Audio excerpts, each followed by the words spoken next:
Hello, citizens of YouTube. This is the Geeky Nerd here, and today we're going to be talking about 22 for self-defense? Question mark.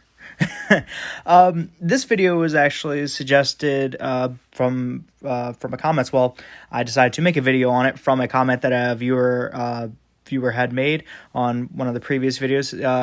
Guy's name, or channel name, I guess you would say, is Mandy Hudgens. I'll put a link to his channel in the description, share the love here. And he got a really thought-provoking question that I thought was warranted do a video on and kind of give that viewpoint out there for people who would scoff at the idea of 22 for self-defense. And definitely a valid point. Never really thought of, so I thought we'd talk about it here. So, 22 for self-defense. Yeah. While I would never go to anything below with 380 is even pushing the limit. Like, I feel comfortable with 9 mostly. I used to rock 40 caliber. Now I rock 9. And 380 is like on the hot summer days when I got to rock the little Ruger LCP, mouse gun. 22 just never, I never understood it for me. Now, I know there's the whole great debate of stopping power and, be able to penetrate and things like that. But this one viewer here made a very good point. And his point was that a hole in a person is still a hole in a person. Oh, gosh. Okay. Yeah, don't take that. No, but getting shot with anything is going to hurt and going to stop the bad guy no matter who it is, what it is. Now, while it may not be the most effective, it will still have some effect. It just will not, it ain't going to bounce off him like Superman's armor there. Also, the fact that, and the main reason why you want this, that he was saying, is for there's quite a few people in our community who I wouldn't, I would think about them, but I wouldn't think about them in a individual aspect because I don't have it. Is some people might have a debilitating disability like degenerative bone disease or severe arthritis, or be extremely recoil sensitive, or what have you. Somebody might be elderly and might not be able to hold that heavier gun, might not be able to withstand the recoil of the heavier gun. Some people, it could literally break their wrist. To where 22 offers that nice balance of, hey, it is still a firearm, and it is still capable of putting hurt to whoever's going to put hurt to you, but you're not getting that crazy outlandish effect of the recoil. Also, the fact that Bill Burr, he made a fantastic comment. Didn't fully agree with it, but he had a similar point. Is that, while you have other guns, they're big, they're loud, they're scary, they ruin your night vision. After that first shot, all you hear is, oh, but any subsequent shots, you're not going to hear anything after it, obviously.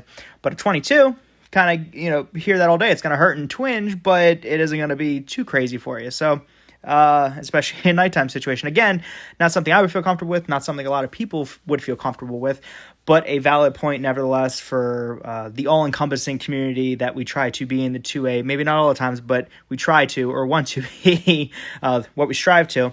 And 22 for those people would definitely be a viable option, because some gun is better than no gun any day of the week. Am I right, guys? Now, if you were click on this video, look for a suggestion or whatever, and think about, hey, I might be, I'm down that same alley. If I was going to, for me personally, it would have to be a 22 super extra high velocity solid point. Now, why am I saying that? Given the fact that the 22 doesn't have any energy to begin with, I would shy away from the hollow points. Now, hollow point standard convention, you say, okay, I'm using it for self-defense, I want to use a hollow point.